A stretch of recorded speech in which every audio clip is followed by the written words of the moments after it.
एक पूंजी की व्यवस्था करता था, पूंजी इकट्ठा करता था, उसके बाद सड़क के ऊपर अपनी दुकान खोलता था। दुकान खोलने के बाद हमेशा भयक्रांत रहता था, हमेशा डरता रहता था।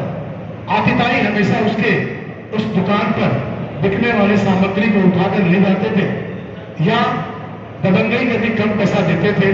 एक वो भी कालखंड था जब व्यापारी उसको जी के आज के इस दौर में प्रवेश कर रहे।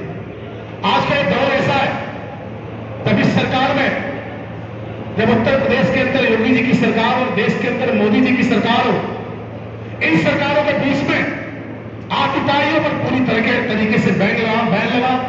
उनके हिम्मत को इस सरकार ने तोड़ दिया।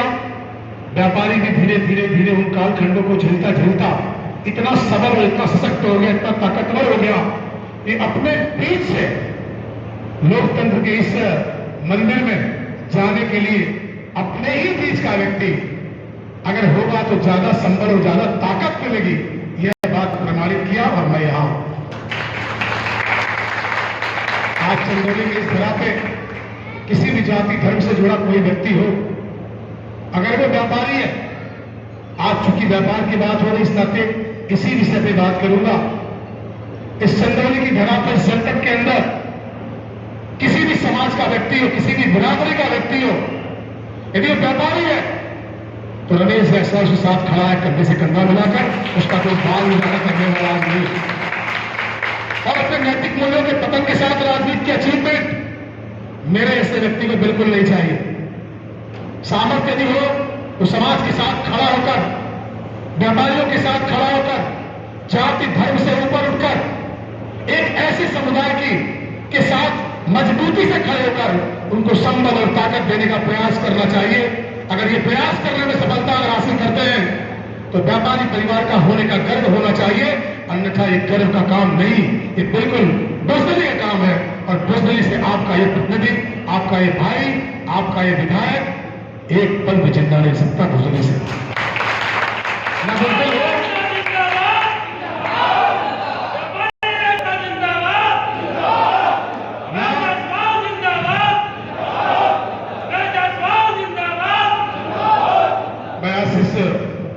व्यापार मंडल कार्यक्रम के माध्यम से पूरे जनपद के व्यापारियों को इस बात के लिए आश्वस्त करना चाहता हूं कि सरकार लोकतंत्र के नैतिक मूल्यों, लोकतंत्र के वास्तविक मूल्यों के आधार पर उत्तर प्रदेश और देश के अंदर जनमानस की सुविधाएं, जनमानस के उत्तरोत्तर विकास के लिए, जनता की सेवा के लिए, जनता के पास सरकार की हर सुविधाएं कैसे पहुंचे, उस बात की कटिबद्धता स्वीकार करते हुए उत्तर प्रदेश और देश की अंदर सरकार चला रही है, जुनैद की सरकार है, जो लोकतांत्रिक प्रणाली के मूल्यों को एक साथ पिरोकर उसके साथ अपनी जवाबदेही तय करके सरकारें हमारी काम कर रही है।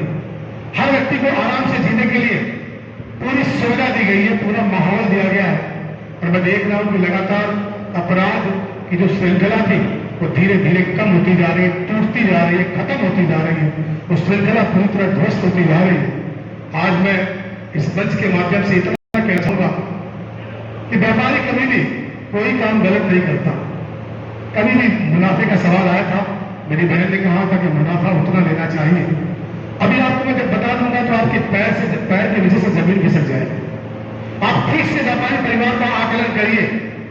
मैं आप सबको बता रहा हूं, मंच के लोग बता रहा हूं, आप उद्योग क्षेत्र से जुड़े हुए हैं, फिर भी आज व्यापारी जो खुद का व्यापार करता है उसके जीवन में झांक कर देखने का प्रयास करिए। 4 पीढ़ियों से आज भी वो वही दुकान खोल के बैठा हुआ जो उसके दादा परदादा खोल के बैठे थे। और जीवन में हाथ क्या किया, एक प्रकार अपने बच्चों के लिए वो छोटे छोटे 1, 2, 4, 5 कमरों के मकान बना के वो अपने जीवन को, अपने प्रतिष्ठा को, अपने मान को, अपने चरित्र को, अपने प्रतिष्ठा को बचाकर वो आज भी रहते हैं। उनके जीवन में कोई बहुत ज्यादा परिवर्तन नहीं आया। मुझे लगता है मेरी बात सब सहमत हो। आप जाके देखिए दुकान के अंदर, जाके देखिए अभी क्षेत्र के अंदर, इस चंदौली के अंदर देखिए, जो परचून का दुकान करने वाला व्यक्ति, उसके 3 पीढ़ियों से वही परचून की दुकान आज भी। और जानते हैं 1 किलो अगर वो चीनी बेचता है तो उसको 8 नहीं मिलता है, 1 रुपया मिलता है, उसके ऊपर नहीं मिलता। अगर वो फुटकर बेचता है तो ₹2 किलो मुनाफा अगर ले लेता है तो बगल वाला दुकानदार का माल नहीं बिकता तो वो ठंडी कम कर देता तो ₹2। वो आपसी संघर्ष के बाद भी इस समाज की स्थापना में अपनी भूमिका सूचित कर रहा है। ये बहुत जलवे और जज्बे का काम है, कोई सामान्य काम नहीं। व्यापारी पिस पिस के अपने जीवन के कतरे कतरे को अपने अंदर शरीर के अंदर जो तपस्या मेहनत जो करता, लहू से जो बनते पसीने हैं, उसको बहाने के बाद सिर्फ उसकी इज्जत और प्रतिष्ठा बचती है। घर में बेटियों की शादी हो जाती है, वो भी जुगाड़ करता है। बेटियां अगर हैं तो पहले से ही वो 1000 महीना 2000 महीना बैंक के आरडी खाते में जमा करता है, रिकरिंग आवर्ती जमा खाता में, और उसके बाद सम्मानित तरीके से बच्ची की शादी का करता है और भगवान को धन्यवाद देता है। व्यापारी 10% कमाना अगर शुरू कर दे तो हमसे बड़ा संपन्न और पैसे वाला कोई हो सकता है क्या? अरे आप सिर्फ यह मत ध्यान दीजिए कोई कपड़े वाला है, कोई ऐसे वाला, कोई वैसे वाला। गल्ले व्यापार से जुड़े जितने भी लोग हैं 10% मुनाफा खाते हैं क्या? कोई है क्या? या कोई है हाथ उठाए? कोई गल्ले से जुड़ा व्यक्ति है यहाँ जो हाथ उठा के बताया कि 10% मुनाफा, 10% मुनाफा जिस दिन होगा ना, वो तो आपको मैं क्या बताऊं किस तरह में खड़ा होगा। 10% मुनाफा तो बहुत बड़ी चीज हो गई। 1% का मुनाफा होलसेल का व्यापार करने वाले जितने लोग हैं 4000 रुपए का दाल लाते होंगे, 10,000 रुपए का दाल लाते होंगे, एक बोरा 1 क्विंटल, उस पर जानते कितना कमाते हैं? 100 रुपया, 150 रुपया। पता है इसमें कोई ऐसा है जो 500 रुपये कमाता है? कोई नहीं कमाता। मैं आपको बता रहा हूं, सत्य बता रहा हूं।